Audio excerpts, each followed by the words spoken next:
The Traveling Musicians by the Brothers Grimm.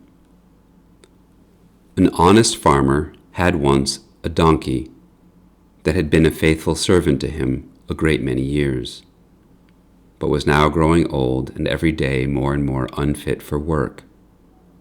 His master therefore was tired of keeping him and began to think of putting an end to him. But the donkey, who saw that some mischief was in the wind, took himself slyly off and began his journey toward the great city. For there, he thought, I may turn musician. After he had traveled a little way, he spied a dog lying by the side of the road and panting as if he were tired. "What makes you pant so, my friend?" said the donkey. "Alas," said the dog, "my master was going to knock me on the head because I am old and weak and can no longer make myself useful to him in hunting. So I ran away. But what can I do to earn my living?" "Hark ye," said the ass, "I am going to the great city to turn musician. Suppose you go with me and try what you can do in the same way." The dog said he was willing, and they jogged on together. They had not gone far before they saw a cat sitting in the middle of the road and making a most rueful face. "Pray, my good lady," said the donkey, "what's the matter with you? You look quite out of spirits." "Ah me," said the cat, "how can one be in good spirits when one's life is in danger? Because I am beginning to grow old, and had rather lie at my ease by the fire than run around the house after mice, my mistress lay hold of me and was going to drown me, and though I have been lucky enough to get away from her, I do not know what I am to live upon." "Oh," said the donkey, "by all means go thus to the great city. You are a good night singer, and may make your fortune as a musician." The cat was pleased with the thought and joined the party. Soon afterwards, as they were passing by a farmyard, they saw a rooster perched upon a gate, and screaming out with all his might and main. "Bravo," said the ass, "upon my word, you make a famous noise. Pray, what is this all about?" "Why," said the rooster, "I was just now saying that we should have fine weather for our washing day, and yet my mistress and the cook don't thank me for my pains, but threaten to cut off my head tomorrow and make broth of me for the guests that are coming on Sunday." "Heaven forbid," said the donkey. "Come with us, Master Chanticleer. It will be better at any rate than staying here to have your head cut off. Besides, who knows? If we care to sing in tune, we may get up some kind of concert. So come along with us." "With all my heart," said the rooster. So they all four went on their jolly way together. They could not, however, reach the great city on the first day. So when night came on, they went into a wood to sleep.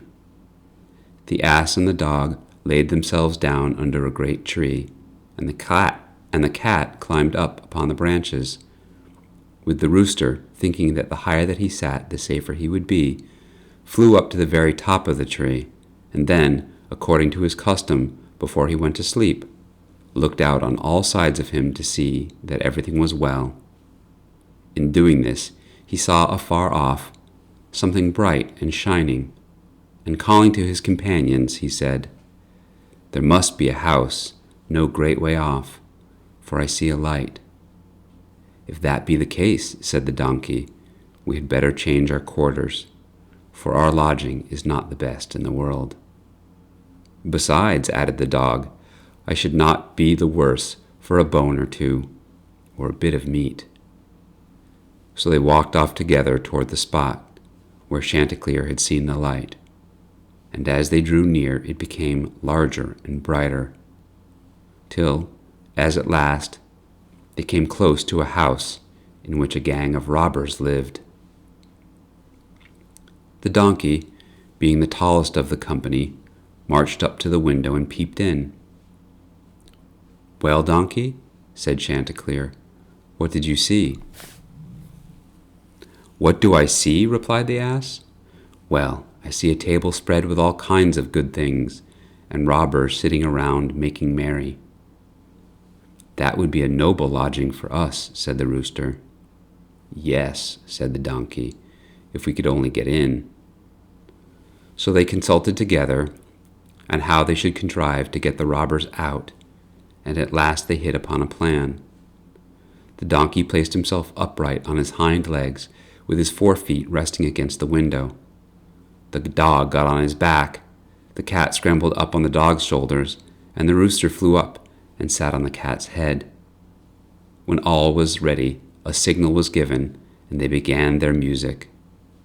The donkey brayed, the dog barked, the cat meowed, and the rooster screamed.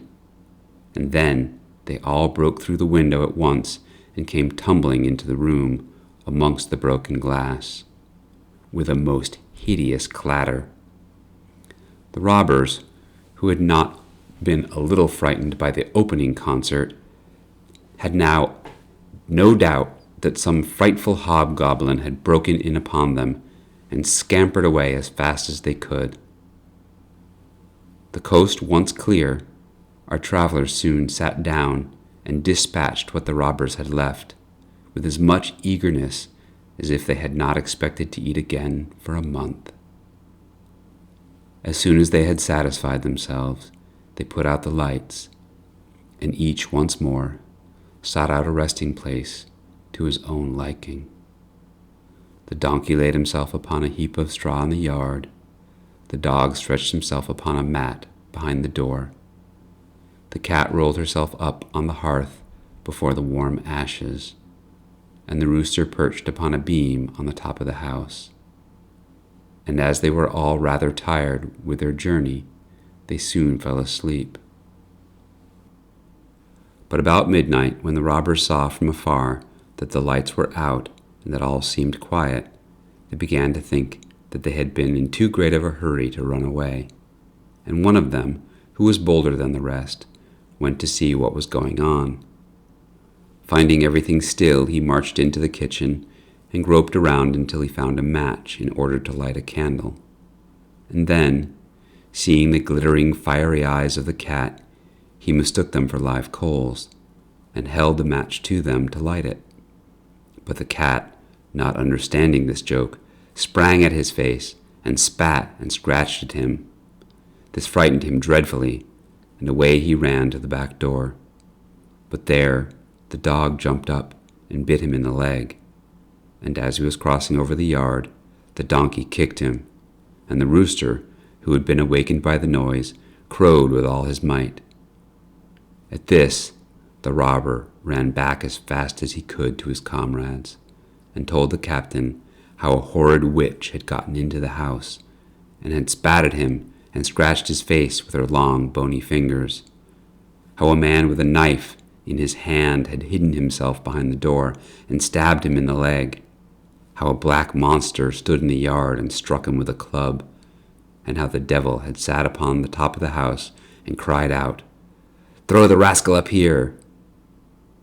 After this, the robbers never dared go back to the house, but the musicians were so pleased with their quarters that they took up their abode there, and there they are, I dare say, at this very day.